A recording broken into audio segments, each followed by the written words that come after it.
Good afternoon. Just really excited about having the opportunity to be a part of Nebraska basketball and the Nebraska tradition. Athletically, I've had over the years have really followed it.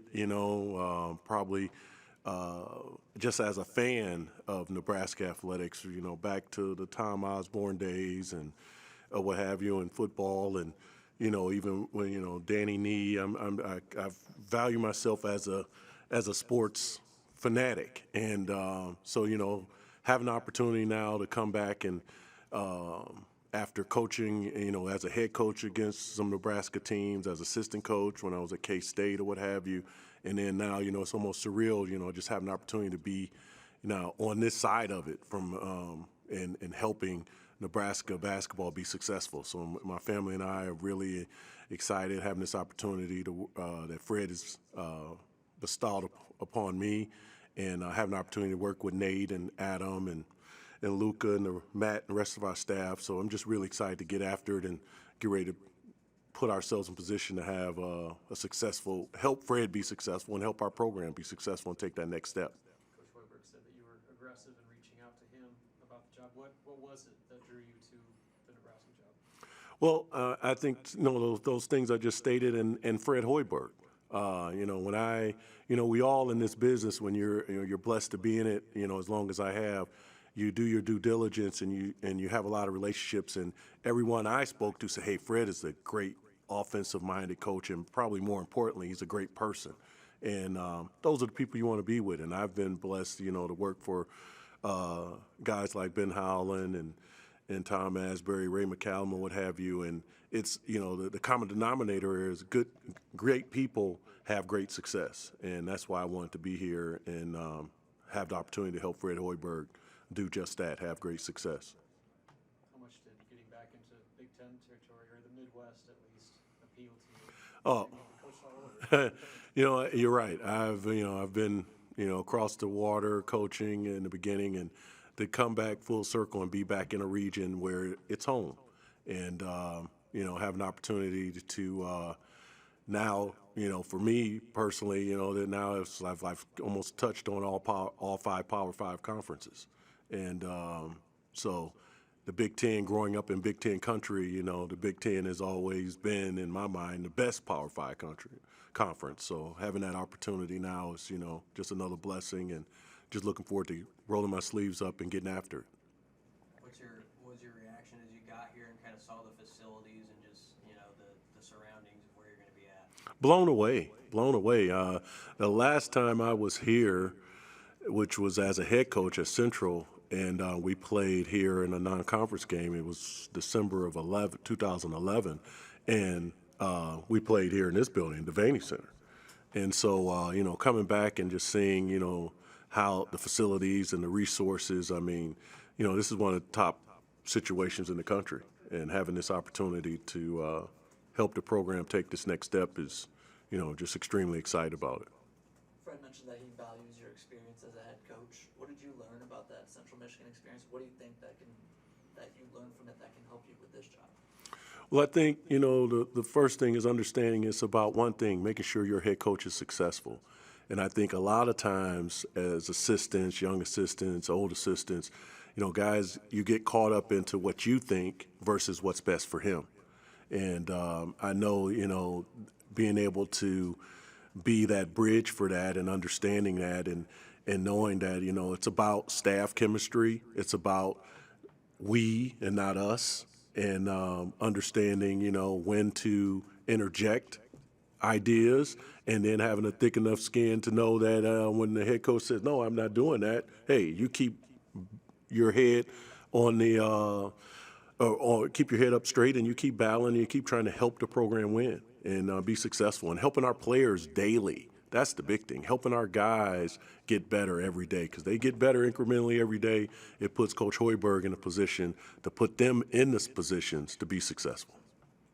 What do you think Fred needs from this staff, from you guys, to your point there, to help him be successful, help the program be successful?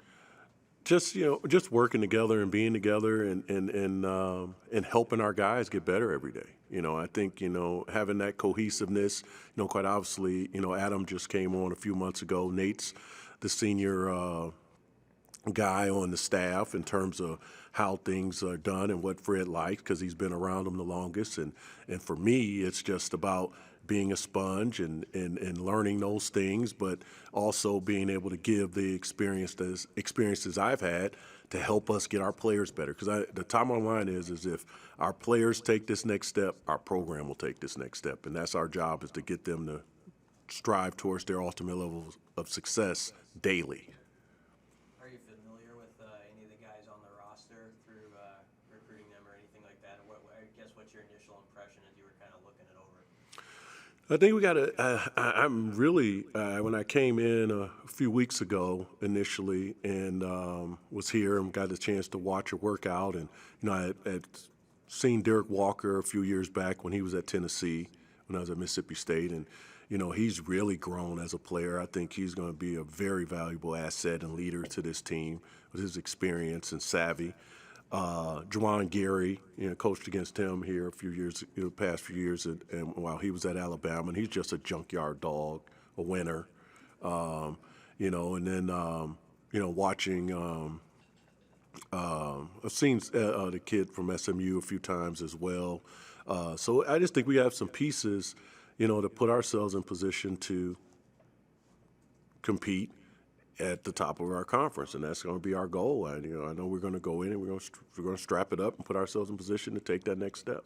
With recruiting, obviously recruiting to UCLA is one thing, but recruiting to a place like Nebraska that doesn't have that success on the court, what's kind of your pitch to selling this program going forward? I think the number one thing is our head coach, is Fred Hoiberg. Special people make places special. And I think Fred Hoiberg is a special person. And so, selling him and then selling our brand here at Nebraska and the facilities, and, once you get them here and they see this, and with the combination of Coach Hoiberg, it's going to be a win-win. When you're selling Fred, what are you selling? How do you sell Fred? Wow, that's an easy one. With him, he's an NBA guy. The different people I've talked to, and they talk about, the best offensive minds in the business. He's one of them. So, for a young guy that at this level, guys that want to play, they aspire to be in the NBA, and he's been there, done that. So, that's the thing. And then from there, it's like, now you're working with the guy every day that's pushing you to reach your ultimate level of success, but not in a demeaning way. And that's, in this culture of kids, I've, been in there long enough to see it go from, where, hey, when the coach said this, that was it, versus now it's why. And, you have to be on understand and adapt to that. And I think Fred Hoiberg is one of the best coaches in the business to be able to help guys reach their full potential. What have the last few months been like for you since the Mississippi State thing shook out? How have you looked at other jobs? Did you take some time away? What did you do in the initial fallout there? For me, it was a blessing in disguise because we had some issues in my family. My daughter was dealing with some things, and she lives in Texas. So my wife and I were able to go and be with her a little bit. But at the same time, I was able to talk to a few different coaches about different situations. But, I'm a Christian man, and I'm a firm believer that, it's not on our time, it's on his time. And, as I went through that, God was leading me to this situation. And obviously this situation didn't open up till mid-July, which isn't the ideal time for any coach to be making and dealing with staff changes. But, here I am, and I'm just blessed to have the opportunity. Your son is just up the road with Coach Mack at Creighton. What our family get-together is going to be like now that you guys are rivals? Oh, wow. And it's funny.